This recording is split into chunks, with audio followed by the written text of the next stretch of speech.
membuka data di KPU ya.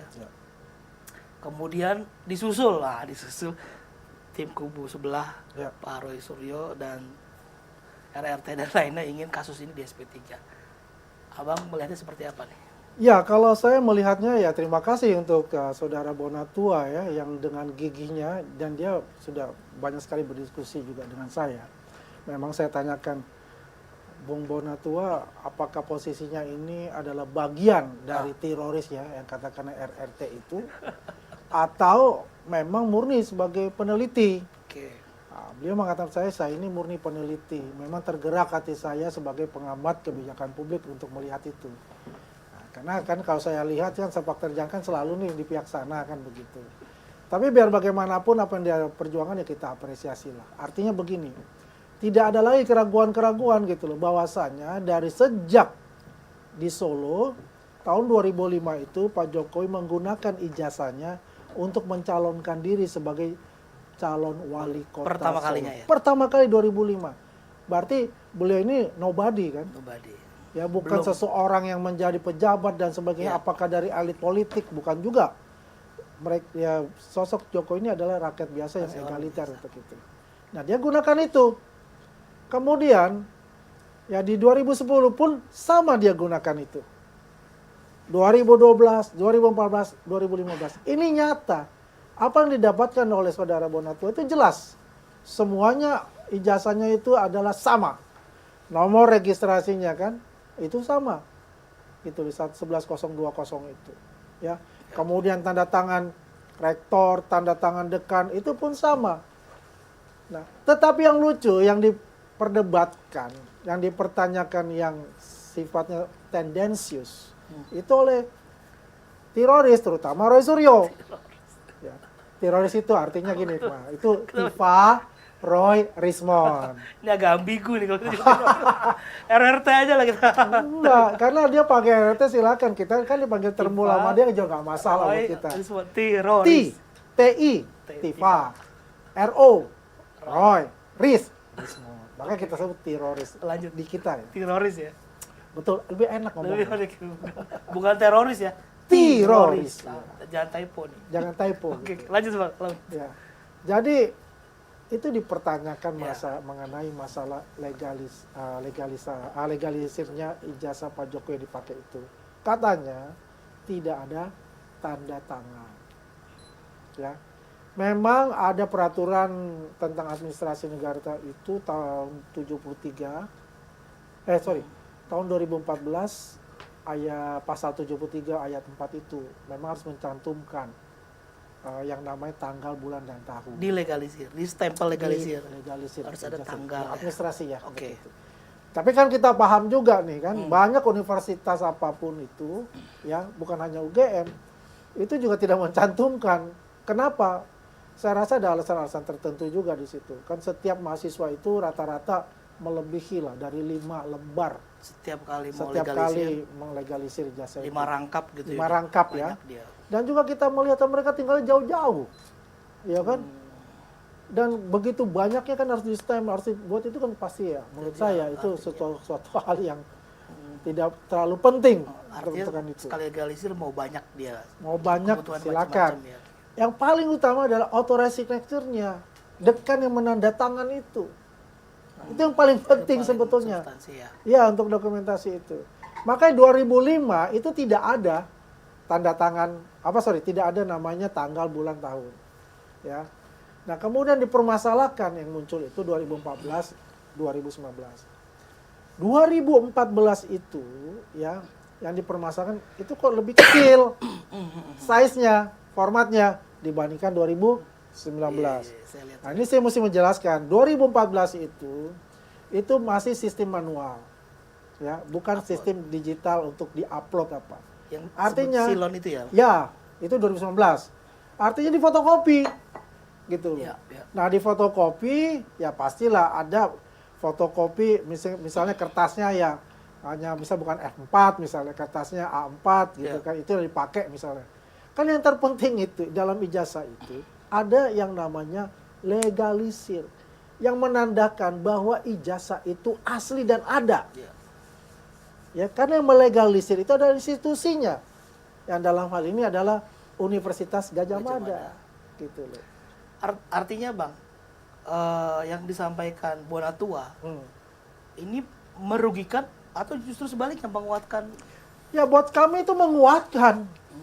Menguatkan sekali bahwasannya ya dari 2005 sampai 2019 itu semuanya sama ijazahnya. Dan yang saya juga lihat yang di Polda Metro Jaya yang dibuka itu juga sama, ada embosnya, situ ada yang namanya lintasan merah juga, ya itu ada juga yang namanya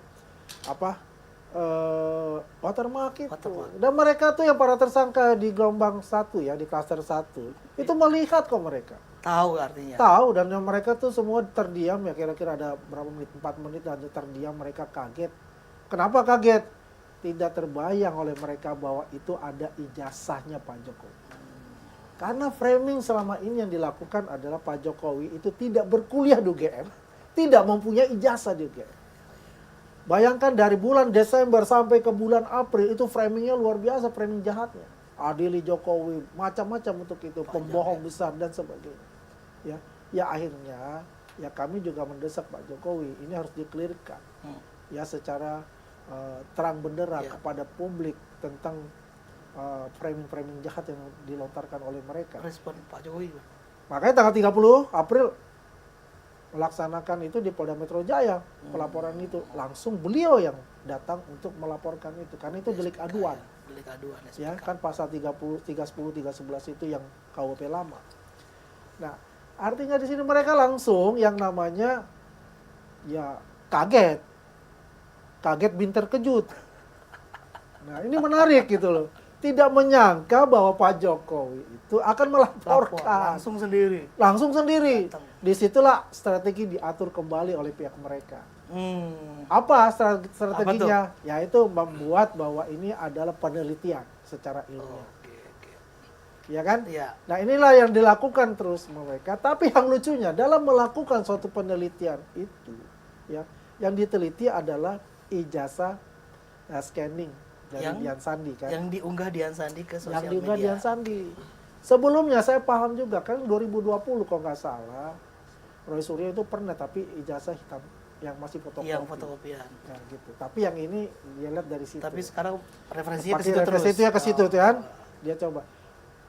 Kaidah dalam penelitian itu kan harus yang namanya kalau ijazah yang dia teliti itu artinya kan harus ijazah yang asli. Objek penelitian. Objek penelitian yang primernya. Bukan data ditambah sekunder. Ya. Kan begitu. Satu. Yang kedua, apa sih metodologi yang digunakan? Metodologi, oke. Ya kan? Yang ketiga, hipotesanya gimana? Jangan langsung lompat kemana? Langsung kesimpulan. 99,9% palsu. Yang satu lagi 11 triliun palsu. Kan gila saya bilang namanya ini orang. Bang, yang kedua Bang, soal tiba-tiba, ini saya nggak tahu tiba-tiba apa enggak ya, minta di SP3 kan. Nah, Abang melihatnya gimana Bang Aswandi? Kalau saya katakan mereka ini sudah desperate, sudah putus asa. Desperado nih ya. Desperado sudah, ya kan? Kenapa? Tapi alasannya kan beda. Kalau kita lihat begini, ya, dia kan maka dia minta ke Irwasu. Ya. Ya menurut saya, mohon maaf ya kalau saya salah. Irwasu itu kan bukan tugasnya itu. Ya Propam lah tugasnya itu kan. Dan Warsidik, Karwasidik kan. Ya. Yang harusnya melakukan itu, karena itu kan yang dia sidik yang dia lihat adalah penyidiknya kan. Harusnya kan begitu. Untuk internal sebenarnya. Untuk internal kan mereka Propam, etik, internal kan, karena kan dia merasa selama ini dikriminalisasi kan, dia mengatakan itu. Kan lucu saya bilang. Dia yang buat ini gara-gara dia yang nuduh, dia bilang kriminalisasi, dikriminalisasi. Kan dalam asasnya kan siapa yang menuduh kan dialah yang membuktikan. Ini kan enggak. Ya. Nuduh dulu baru cari bukti. Nah, inilah yang terjadi gitu loh, ya. Apa yang terjadi itu ya akhirnya framing terus yang dia buat. Ya, bikinlah yang namanya buku Jokowi's White Paper. Ya, dan sampai yang namanya kuburan pun didatengin juga kan. Ya ini semuanya menurut saya ini aneh-aneh semua. Memang alasannya kemarin Bang, alasannya kan menggeser nih Bang. Ya menggeser gawang istilahnya Bang Refli ya. membuktikan dulu ijazahnya ini ada atau enggak, palsu atau enggak sebelum. Ini bukan masalahnya ijazahnya, Nah, ya. Ini peristiwanya, ya kan? Pak Jokowi kan tidak menyebutkan nama, inisial kok, ya tahu? iya, iya, iya. Inisial. Ini kan gayanya mereka untuk mengelak dari yang apa yang mereka lakukan, fitnah dan pencemaran nama baik itu. Ini makin meyakinkan pihak Bang Aswad ini udah desperate nih. Udah desperate buat saya. Permintaan SP3 ini, coba kalau kita lihat, mereka kan ngiri sebetulnya sama Egy Sujana. Cuma Kenapa, mereka ini Bang? tinggi hati, mereka ini tinggi hati ya, dan kan selalu mengatakan ngapain saya mesti minta maaf sama mereka. Pak Jokowi yang harus minta maaf ke saya. Gila saya bilang nih orang. Undang-undang KUHP baru kan dikedepankan namanya restoratif justice. Saya katakan kalau bicara hablum minan nas, Pak Jokowi itu semua dimaafkan. Oke. Nggak ada yang tidak dimaafkan oleh beliau gitu. Tapi proses hukum berjalan karena ini sudah berjalan untuk proses hukum Iya, iya, itu. iya. Ya, Pasti dimaafin ya. pasti dimaafin. Kemarin-kemarin kan juga bagaimana ya terlepas dari cerita